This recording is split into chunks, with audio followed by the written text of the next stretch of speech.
Good morning, আমি নীলাঞ্জনা চলে এসেছি আমার নেক্সট একটা ব্লগে তোমাদের সাথে গল্প করতে।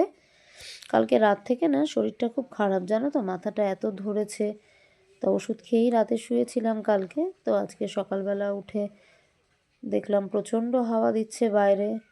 ভাবছিলাম ছেলেকে স্কুলেও পাঠাবো না আজকে, কিন্তু কি করার, আজকে যেহেতু যে উইন্টার ভ্যাকেশন, আজকে স্কুল ছুটি পড়ে যাচ্ছে, তো সেই কারণে হোমওয়ার্কও প্রচুর থাকবে, দেবে স্কুল থেকে, সেই কারণেই স্কুলে পাঠাতে হলো।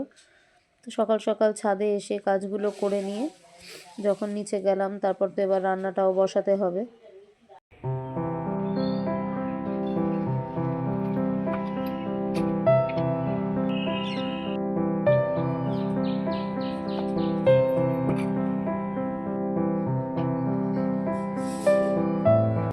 ভাবলাম কি, যখন রান্নাটা করতেই হবে তো একটা চিকেনের ঝোল ভাতই করে ফেলি, কেন এটাই সবচেয়ে ইজি।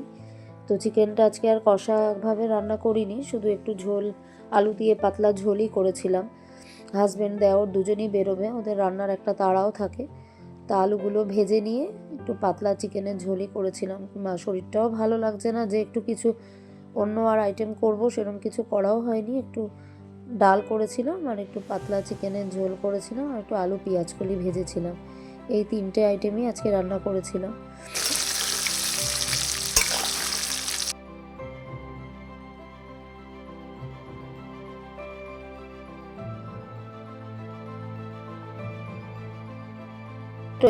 ডিসেম্বর 1 জানুয়ারি নিশ্চয়ই তোমাদের কোথাও ঘুরতে যাওয়ার বা পিকনিকে যাওয়ার প্ল্যান আছে।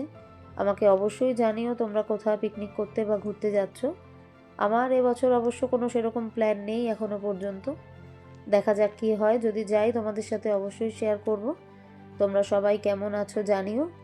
সবাই ভালো থেকো, সুস্থ থেকো, আমার ব্লগগুলো দেখতে থেকো এবং অনেক ভালোবাসা দিও আমাকে, যাতে আমি তোমাদের সামনে আরও নতুন নতুন ব্লগ আনতে পারি।